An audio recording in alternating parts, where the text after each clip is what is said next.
వరంగల్ గడ్డ మీద నిర్వహించబోయే రైతు సంఘర్షణ సభ సన్నాహక సమావేశాలలో భాగంగా ఈ సంఘర్షణ సభను రైతుల పక్షాన ఏ రకంగా నిర్వహించాలనో ఉమ్మడి సూచనలను తీసుకొని అద్భుతంగా విజయవంతం చేయాలన్న ఆలోచనతోటి ఇక్కడికి రావడం జరిగింది। ఈ కార్యక్రమంలో పెద్దలు మాజీ మంత్రివర్యులు జీవన్ రెడ్డి గారు, మిత్రుడు మాజీ మంత్రివర్యులు శ్రీధర్ బాబు గారు, పెద్దలు మహమ్మద్ అలీ షబీర్ గారు, అంజన్ కుమార్ యాదవ్ గారు, మిత్రుడు మీ మాజీ పార్లమెంట్ సభ్యుడు పొన్నం ప్రభాకర్ గారు, కరీంనగర్ జిల్లాలో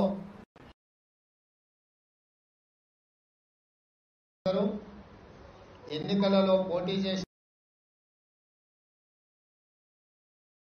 మండల పార్టీ అధ్యక్షులు, వివిధ హోదాలలో రాష్ట్ర స్థాయి, జిల్లా స్థాయి, మండల స్థాయిలో బాధ్యతలు నిర్వహిస్తున్న సోదరులందరికీ కూడా ఈ సందర్భంగా ధన్యవాదాలు తెలియజేస్తున్నాను।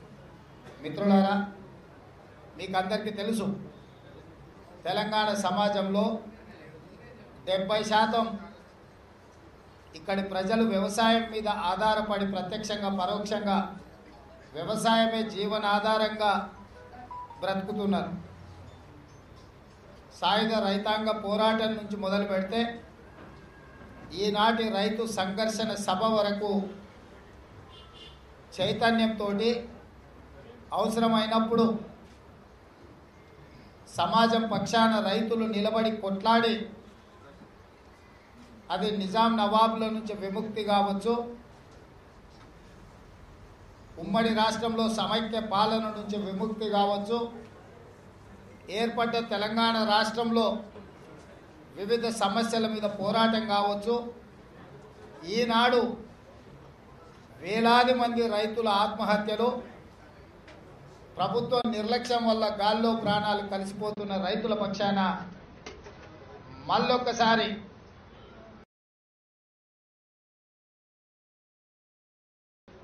రైతు అని చెప్పి అందులో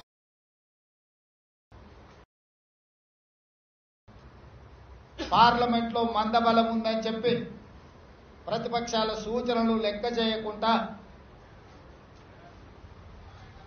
లక్షలాది మంది రైతులు ఢిల్లీ సరిహద్దులో మోహరించి 16 నెలలలో 700 మంది రైతులు ప్రాణాలు అర్పించి రైతు వ్యతిరేక నల్ల చట్టాలను తీసుకొస్తే నరేంద్ర మోడీ గారి మెడలు వంచి ఆ రైతు వ్యతిరేక నల్ల చట్టాలను ఉపసంహరించుకోవడమే కాదు, భరత జాతికి క్షమాపణ చెప్పే విధంగా మోడీ మెడలు వంచిండ్రు అంటే రైతుల యొక్క పట్టుదల। ఈ పోరాటంలో 700 మంది ప్రాణాలు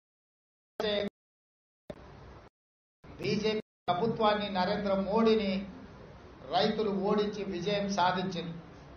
16 నెలలు రైతులు ఢిల్లీ సరిహద్దుల్లో ఎండకెండి వానకు తడిసి చలికి వణుకుతూ చచ్చిపోతుంటే ఢిల్లీలోనే హాయిగా తన బంగళాలో వెచ్చగా పవలించిన కేసీఆర్ గారు ఏ ఒక్క రోజు కూడా ఆ రైతులను పరామర్శించిన పాపాన పోలేదు, అక్కడ ఉన్న వాళ్లకు కనీసం బుక్కెడు బువ్వ పెట్టాలన్న ఆలోచన చేయలేదు।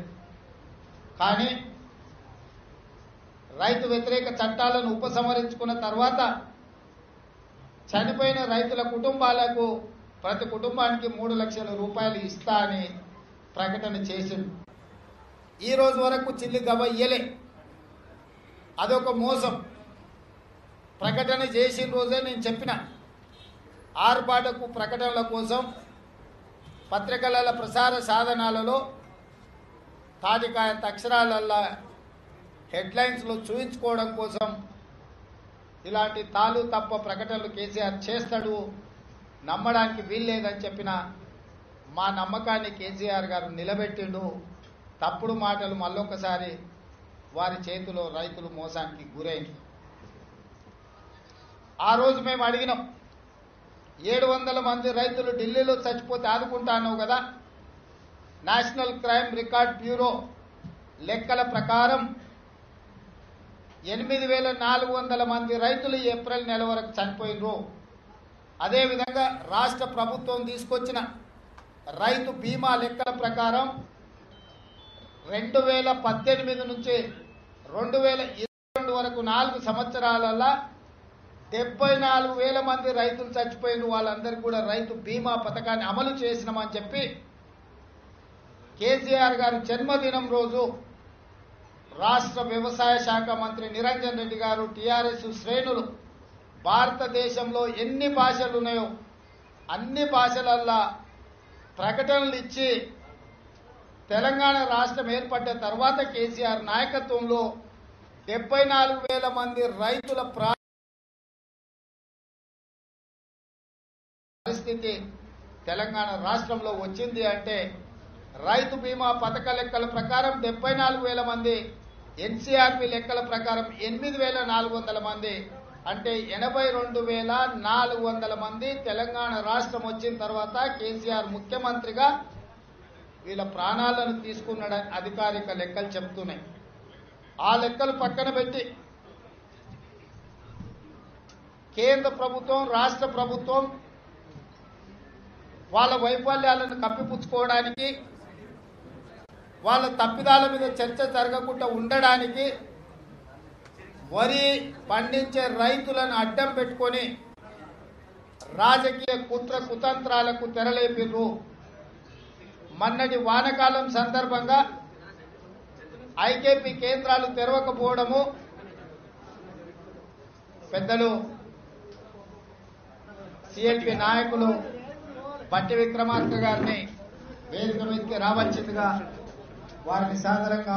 హాయ్ ఫ్రెండ్స్, మా టుడే టుమారో యూట్యూబ్ ఛానల్ చూస్తున్నందుకు చాలా థ్యాంక్స్. మరిన్ని లేటెస్ట్ వీడియోస్ కోసం వెంటనే సబ్స్క్రైబ్ చేయండి. అలాగే ఈ బెల్ ని కూడా రింగ్ చేసేయండి. మా నోటిఫికేషన్స్ అన్ని మీ మొబైల్లో వస్తాయి. అలాగే మా వీడియోస్ మీకు నచ్చితే లైక్ చేయండి, షేర్ చేయండి, నచ్చకపోతే కామెంట్ చేయండి.